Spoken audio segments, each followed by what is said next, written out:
Good morning guys. ഇന്നത്തെ വീഡിയോയിലേക്ക് എല്ലാവർക്കും സ്വാഗതം. ഇന്ന് ഞാൻ പറയാൻ പോകുന്ന വിഷയം രേണുസുതി തന്നെയാണ്.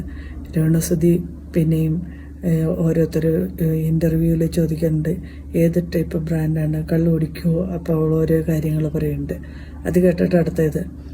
അപ്പോൾ രേണുസുതി ശരിക്കും വെള്ളം കുടിച്ചിട്ടാണ് ആൾക്കാരോട് പറഞ്ഞ് ഞാൻ വോഡ്ക്കയാണ് കുടിക്കുന്നതെന്ന്. അത് വോഡ്ക്കയൊന്നും അല്ല, ശരിക്കും വെള്ളം കുടിച്ചതാണ്.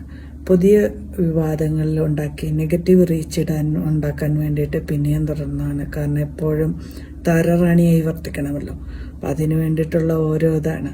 അപ്പോൾ ഈ ഫോളോ ചെയ്യുന്നവരും ഫോളോ ചെയ്യാത്തവരും എല്ലാവരും ചിന്തിക്കുക.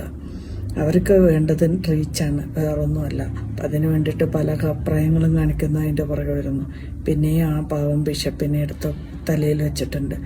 ഇപ്പോൾ പിതാവ് എന്നൊക്കെ പറയുന്നുണ്ട്. കാരണം എന്നാന്ന് വെച്ച് കഴിഞ്ഞാൽ എന്നും കിച്ചു വീട് നൽകിയ ഫിറോസിക്കാട് പറഞ്ഞു ആ വീടിന് എന്തെങ്കിലും മെയിൻ്റനൻസ് വർക്ക് ഉണ്ടെന്നുണ്ടെങ്കിൽ ഞങ്ങൾ തന്നെയാണ് ചെയ്യേണ്ടതെന്നുള്ളത്, അല്ലാണ്ട് നമ്മുടെ ഉത്തരവാദിത്തമാണ്.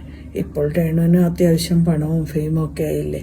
വീട് വേണമെന്നുണ്ടെങ്കിൽ വീട് മെയിൻറ്റെയിൻ ചെയ്ത് മുമ്പോട്ട് പോകാം. അപ്പോൾ വെറുതെ ആൾക്കാർ അവരുടെ പുറകിൽ പോയി തൂങ്ങി നിന്നിട്ടൊന്നും കാര്യമില്ല. ഇതാണ് എൻ്റെ അഭിപ്രായം. Thank you.